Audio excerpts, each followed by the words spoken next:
కర్ణ పర్వం తర్వాత కూడా ఇంకా కురుపక్షములో బ్రతికి ఉన్న సజీవుల గురించి సంజయుడు ధృతరాష్ట్రునికి ఈ విధంగా తెలుపుతున్నాడు. కురుశ్రేష్ఠ, మహారథుడైన కేకేయ రాజకుమారుడు చక్కని గుర్రాలు కట్టిన జెండాగల రథం ఎక్కి నీకోసం యుద్ధం చేయటానికి నిలిచి ఉన్నాడు.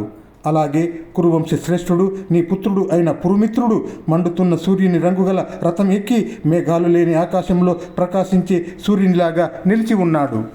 ఏనుగుల సమూహం మధ్యలో ఉన్న సింహంలాగా ప్రకాశిస్తున్న దుర్యోధనుడు బంగారు తొడుగుతో అలంకృతమైన రథం మీద యుద్ధం చేయదలిచి నిలిచి ఉన్నాడు.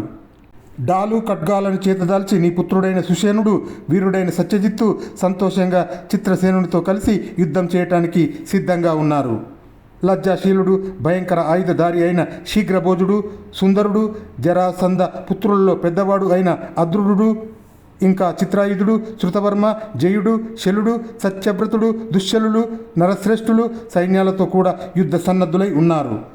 ప్రతి యుద్ధంలోనూ శత్రు సంహారం చేసేవాడు, తనను తాను వీరునిగా తలచేవాడు, జూదగాళ్లకు అధిపతి అయిన రాజపుత్రుడు రథాలతో, గుర్రాలతో, ఏనుగులతో, పదాతులతో వచ్చి నీకోసం యుద్ధం చేయటానికి సిద్ధంగా ఉన్నాడు. వీరుడైన శృతాయువు, ధృతాయుధుడు, చిత్రాంగదుడు, వీరుడైన చిత్రసేనుడు అనే రాజులు ప్రహారశీలులు, అభిమానవంతులు, ఆడిన మాట తప్పని వారు యుద్ధం చేయటానికి సిద్ధంగా ఉన్నారు. మహాత్ముడు కర్ణుని పుత్రుడైన సత్యసంధుడు యుద్ధములో పోరాడటానికి సిద్ధంగా ఉన్నాడు.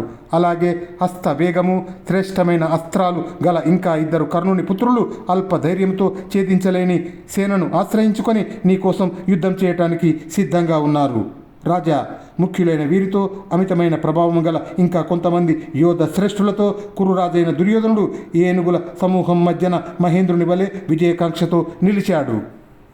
అప్పుడు ధృతరాష్ట్రుడు అన్నాడు, సంజయ, మా పక్షంలో జీవించి ఉన్న వారిని గూర్చి, మరణించిన వారి గూర్చి ఉన్నది ఉన్నట్లు చెప్పావు.